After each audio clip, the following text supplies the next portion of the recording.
And I don't know, because I don't have personal sanction from him. It is not a quotation of his. Have I made a mistake? So I'm looking at Swami. Can I proceed or should I stop? Or, what is his reaction? And Swami is calmly looking down, no reaction.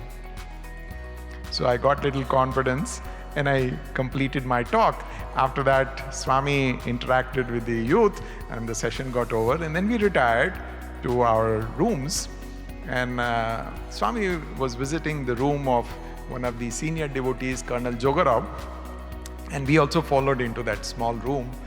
And Swami looked at me. That was the first time we were so close to each other. And Swami expressed, "You have good thoughts." Mark his words.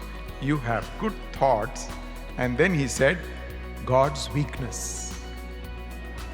God's weakness. I said, wow, I have hit the bull's target.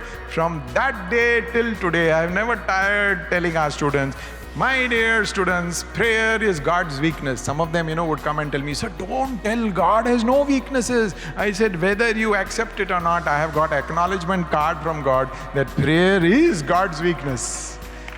Prayer is God's weakness. But prayer doesn't necessarily mean, "Swami, I have no problems, so why should I sit for prayer?" It's not that. See, when we go to the mandir, it's not that you should, only when you have problems you should go to the mandir.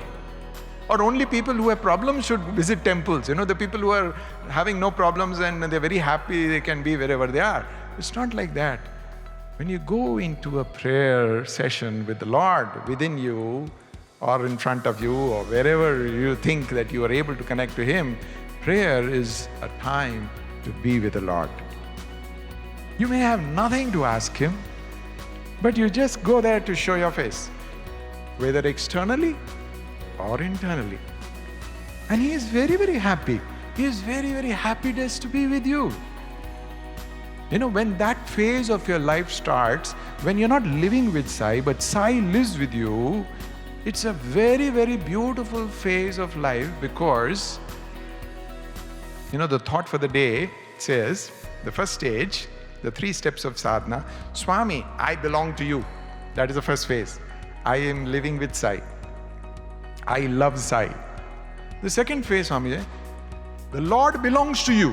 Now that's, something very, very risky, because the Lord belongs to me. There's a possibility that you may become egoistic. "Oh, the Lord belongs to me, so I have the Lord in my pocket and I can dictate anything to the Lord." Actually, it's a tremendous, tremendous responsibility. When you start experiencing the love of God within you, you become so responsible. You become, "Swami, I cannot ask you for this and that."